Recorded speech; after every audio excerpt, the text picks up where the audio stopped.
Good morning to all. This is Vinita Hada and I am going to take the subject Labor and Industrial Laws, in which our today's topic is National Tribunals.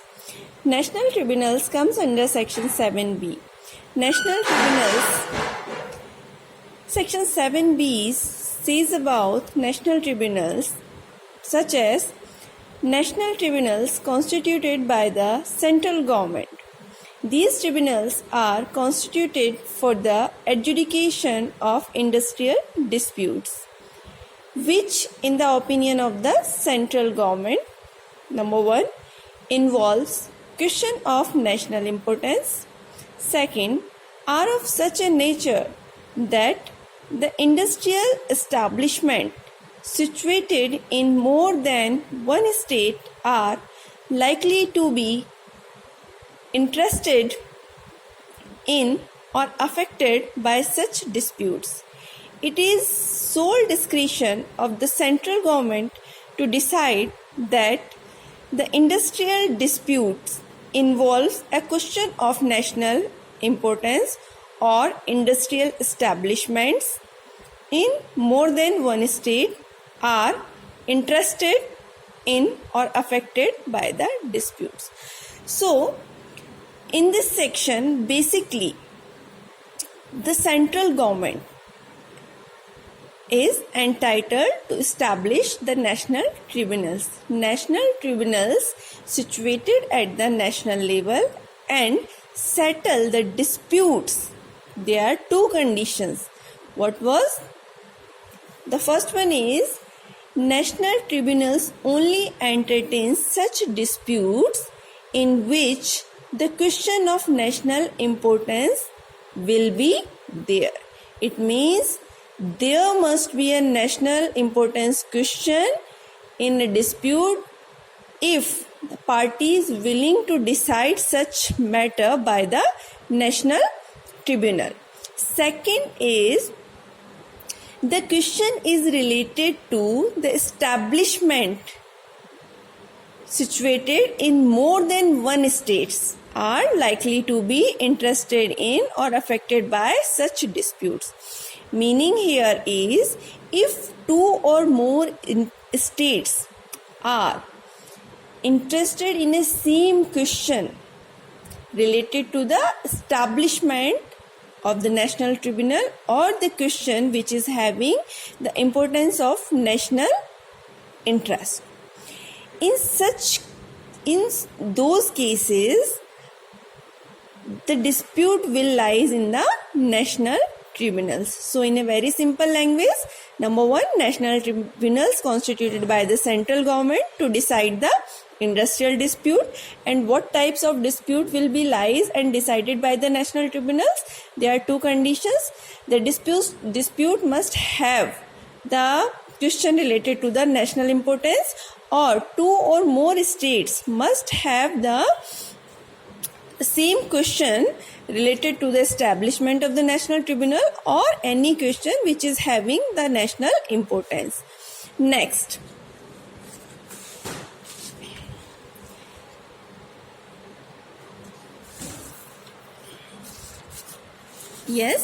next is national tribunal shall consist of the person to be appointed by the central government.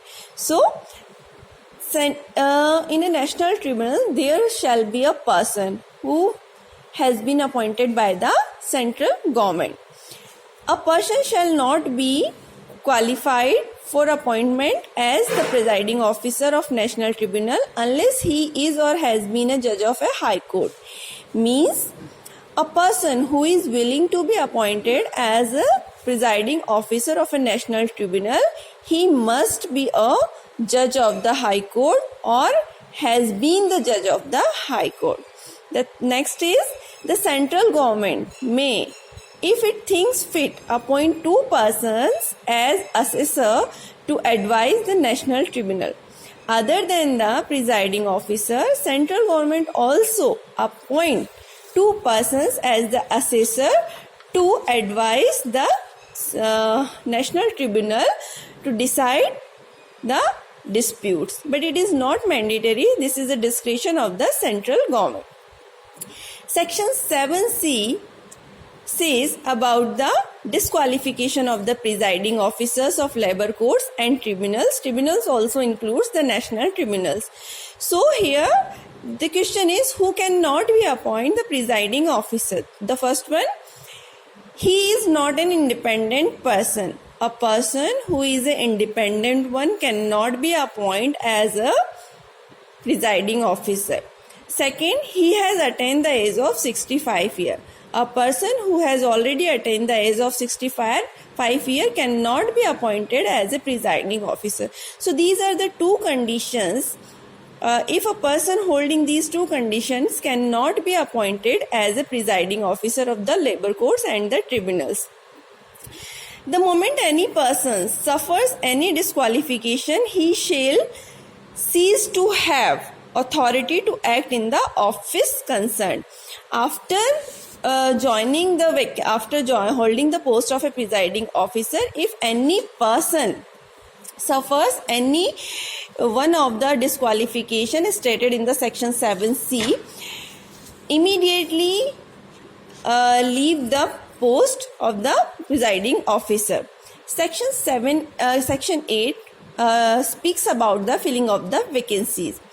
What does it mean of the filling of the vacancies?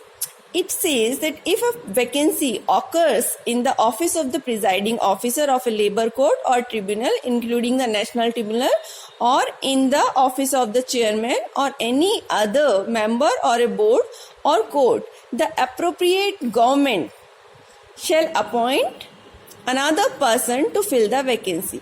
If suppose there is any vacancy, there is any seat vacant in the labor court, tribunals, or the chairman or the any other members of office, then the appropriate government may fill the vacancy. But here the point to be noted is, temporary absence shall not be considered as a vacancy. So if a person is not coming and he is on leave, the post cannot be supposed to be vacant. The next is finality of orders constituting boards under section 9. What does it mean of the finality of the orders? Section 9 says, there are 3 subclauses of section 9. Section 9 clause 1 says, it provides that no order of the appropriate government shall be called in question in any manner on the ground merely because of the existence of a vacancy. It means no question shall be raised in the finality of the order that there is a vacancy exists. If appropriate government appoints a person, and then no question shall be lies in the board of conciliation. 9 clause 2 says that aim of the act is to protect any settlement from being declared invalid. The object of this act is to protect any order or settlement from being declared invalid. Means without any justified reason, no order shall be declared invalid. Section 9 clause 3 says, provides that no such settlement shall be invalid by reason of unforeseen absence. Means if there is any material absence or mistake done by the labor court or tribunal or the board, the order cannot be declared void. So here we have discussed the national tribunals, how the vacancy filled in the national tribunals and the courts, and what will be the finality of the orders of the conciliation board. Thank you so much for today's lecture.